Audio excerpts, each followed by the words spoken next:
glitrende Wings Club. Vi er parat. Ja, vi er Wings Club. Med vores kræfter stråler vi klart. Wings Club, glitrende Wings Club. Vi er parat. Spreder vi til at rig, sanger, danser, magi. Ilden flammer i hjerterne, når vi er sammen. Wings Club, med vores kræfter stråler vi klart. Vi er de flyvende feer, altid med hvor det sker. Ilden flammer i hjerterne, når vi er sammen. Wings bliver nødt til at dele sig i 2 grupper. Den ene gruppe tager afsted til Paris for at lede efter Matt, og på toppen af Notre Dame bliver Musa angrebet af Banshee, sin nemesis. Imens er de andre feer taget til drømmenes verden for at redde alligatormanden, men de ender med selv at komme i knibe. Havfruer på jorden.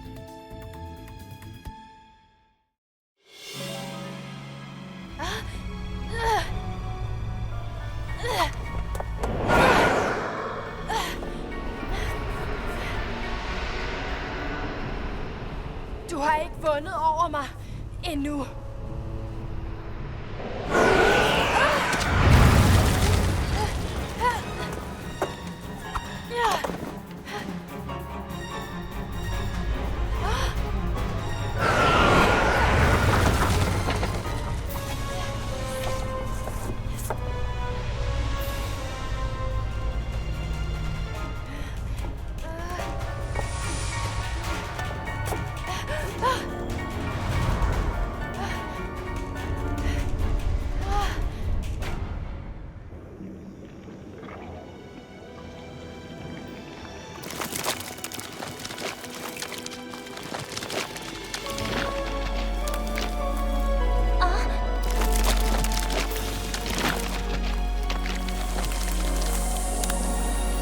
Vi slipper fri af mudderet.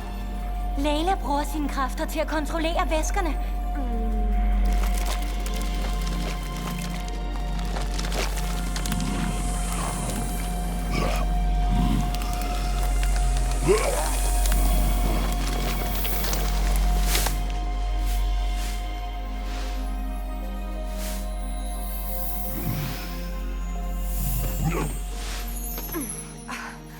Wow, hvor var det flot, Layla. Så er de 2 brødre endelig forenet. Slap lige af. Du behøver ikke reagere sådan der. Det var ikke os, der satte din bror i et bur. Det var dronningen, der gjorde det. Det er på tide at glemme fortiden og sætte personlige problemer til side. Vi er alle på samme hold nu, forenet imod dronningen. Jeg er glad for, at I forstår det.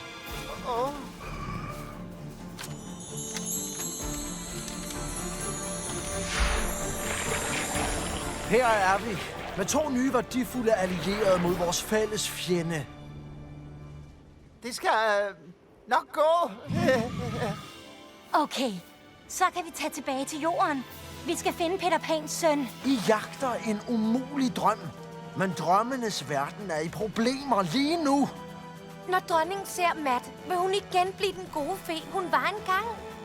Måske har du ret, men vi aner ikke, hvor drengen kan være henne.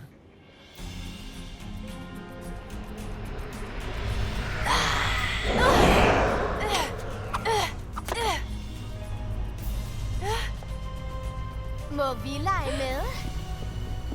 Bloom! Stella!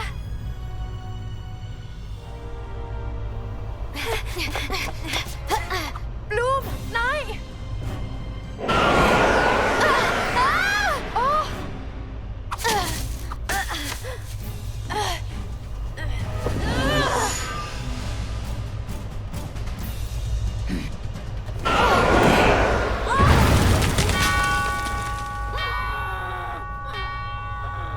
Selvfølgelig. En harmonisk melodi er løsningen.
overstået. Hvor endte det udskud henne? Hun forsvandt. Hvad skete der? Jeg burde have vidst, at det var dig. Tak for den bløde landing, Flora. Lad os finde Matt. Nu!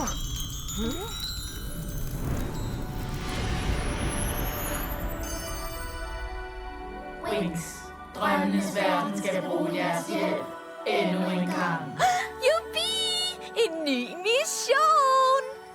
Dronningen har forvandlet havfrue-lagunen til det mørke og fjendtlige sted, I ser.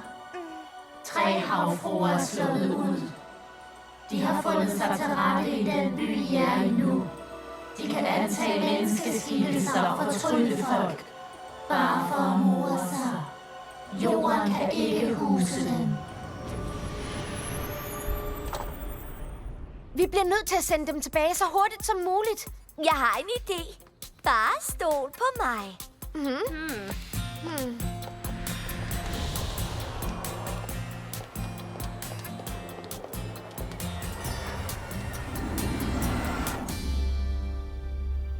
Bloom og Musa har besejret hver deres nemesis. Men så heldig er Stella ikke. Selvfølgelig ikke, min dronning. Nu skal jeg bare have fundet hendes svaghed. Hende, Stella. Hun er altid så positiv, optimistisk, fuld af energi. Det virker som om, hun kun har gode kvaliteter.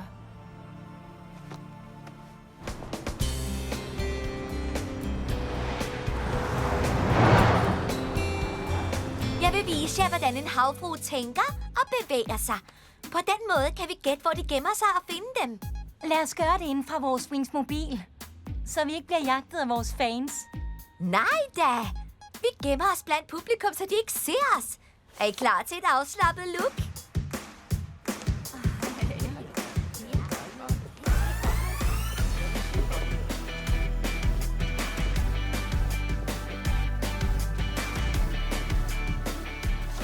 Havfruer vil gerne beundres. Lad os prøve at holde øje med piger, der stikker ud. Smart tøj. Stilet. Opmærksomhedskrævende. De 3 piger er måske den.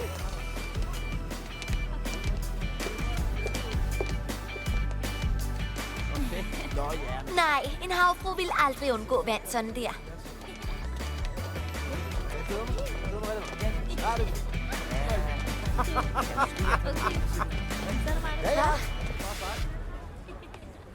Helt sovløse og glade. Det er dem.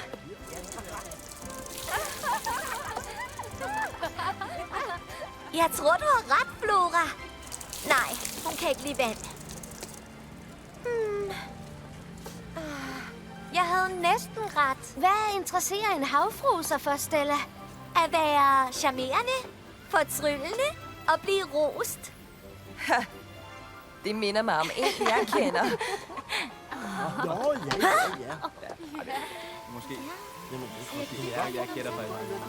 Alt her er så nyt og fint. Ikke som i lagunen. Piger, jeg tror, jeg har fundet den. Den her. Helt ærligt.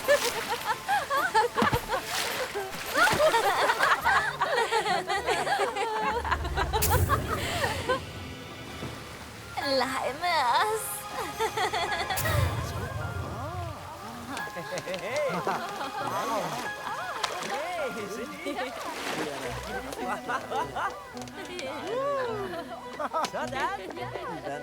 Vi kan jo ikke komme forbi. Pas lige på, ikke? Hey! Det er en vigtig dag. Hey, I der! I må ikke være der. Kom op derfra med det samme. Nej, hvad sker der? Sacre bleu. Hvor bliver de af?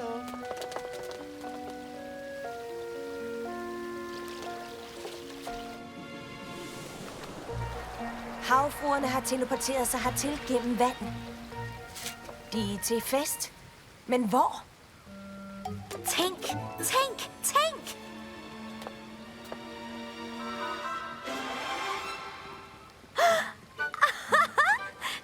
Kunne I tænke jer at tage til en poolfest?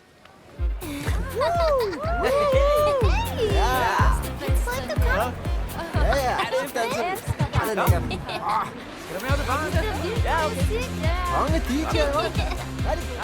Wow! Hvis alle vores missioner var sådan her, ville vi have det meget sjovere. Lad os nu bare finde de 3 havfruer og komme væk herfra.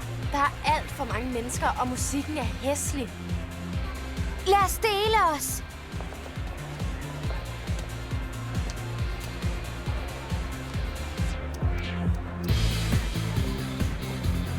Jeg er lidt sulten.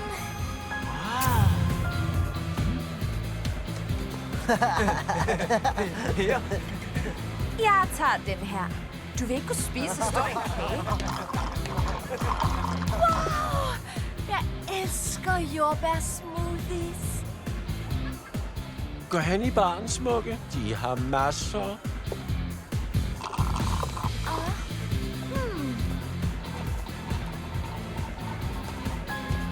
Jeg elsker jordbærsmoothies. Værsgo. Jeg tog den til dig.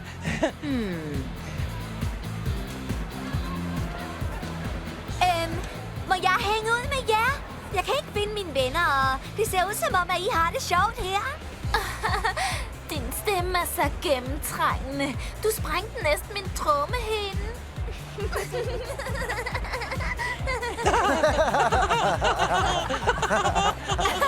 Med så høj musik bliver jeg jo nødt til at råbe for at blive hørt.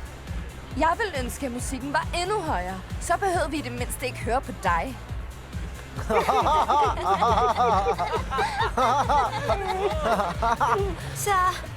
Så lad os da stoppe med at snakke og danse i stedet.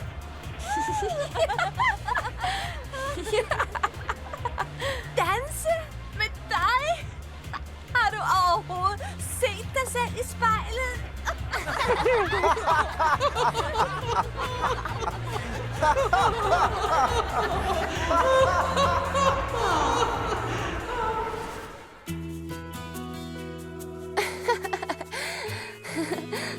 Har du overhovedet set dig i spejlet? De der sko. For ikke at nævne dit hår. Forfærdeligt. Jeg vil bare gerne spise frokost med jer. Er du totalt dum? Det er helt sikkert, at vi ikke vil ses med en taber som dig.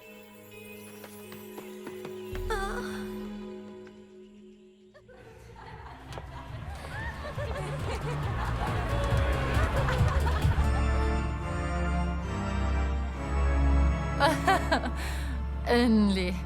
Der var din svaghed. Stella, er alt okay? Jeg fandt dem. Der! Hvor blev de af? Der er de!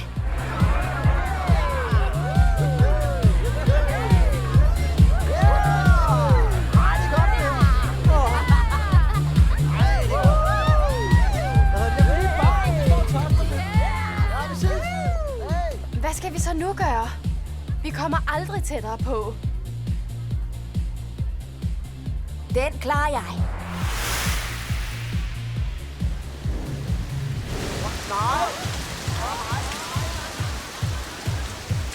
Lad os tage hjem. Festen er slut. Ses.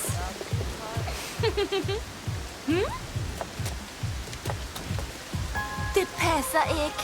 Den er jo kun lige begyndt.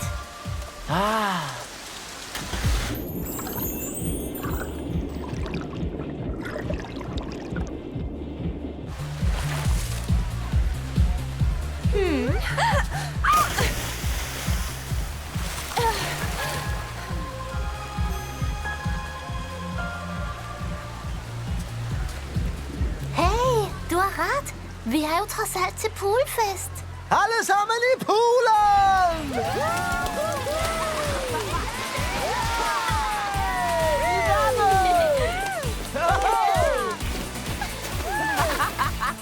Det ser ud som om, vi bare har gjort det hele endnu værre. Det er ikke vores skyld. Fortryllelseskraften hos de tre er for stærk.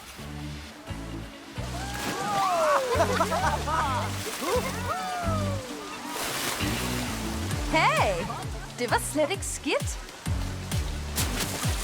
Det var et virkelig flot spring.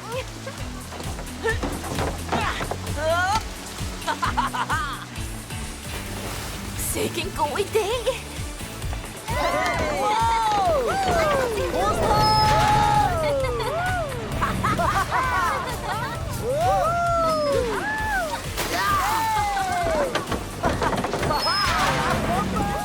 Har de tabt småkagerne? Vi må altså gøre noget, inden nogen kommer til skade.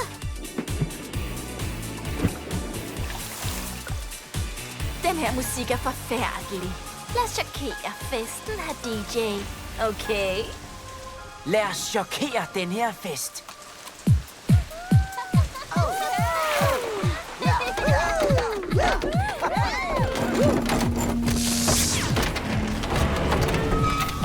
De får helt sikkert stød, hvis vi ikke gør noget nu.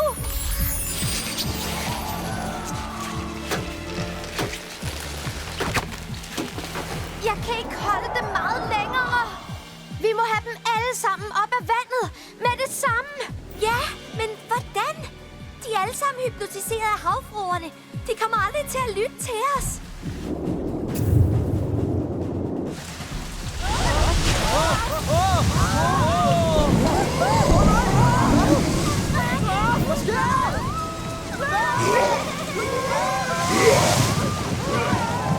Pia, se lige. Krokomanden og alligatormanden er kommet for at hjælpe os. Nej! Altså, hvor er I kedelige. For tarveligt. De ødelægger vores fest.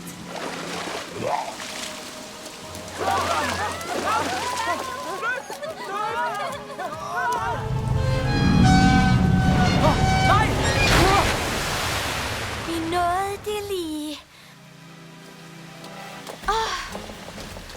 Vi må skynde os. Tak for jeres hjælp, gutter.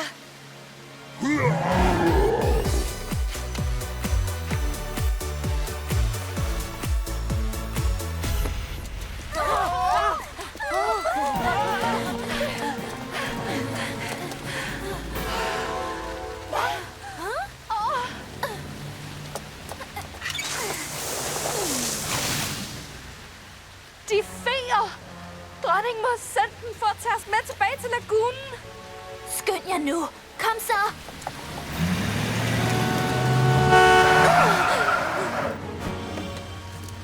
Er I vanvittige? Hvad tænker I på?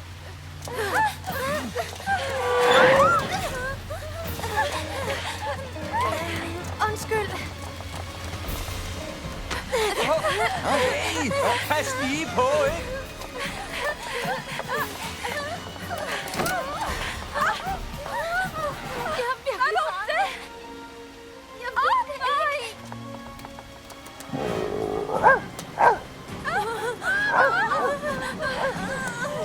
Det smager en kæmpe sandwich.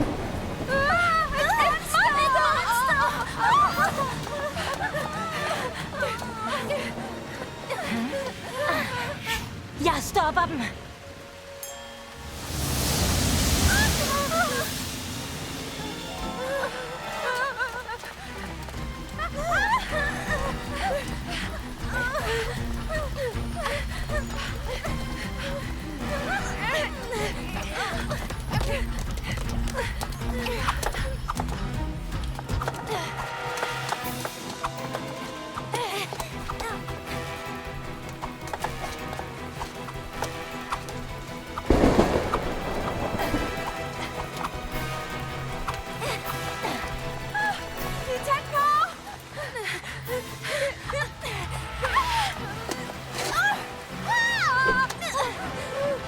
Kan I ikke se, at I har problemer?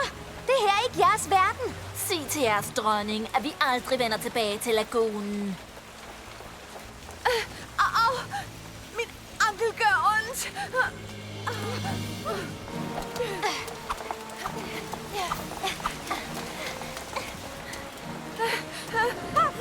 Du kommer ikke så langt her. Nej!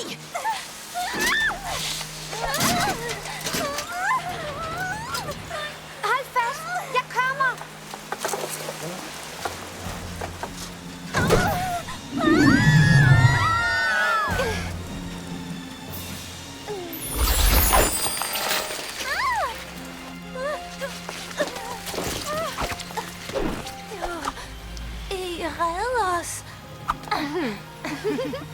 Tusind tak.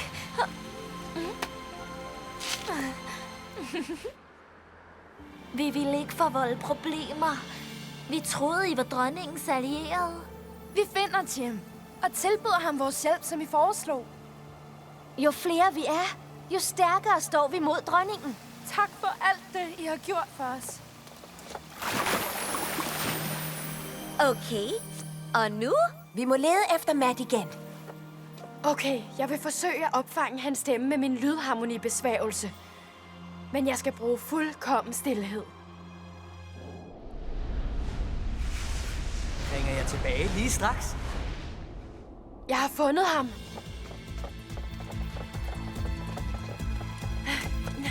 Der.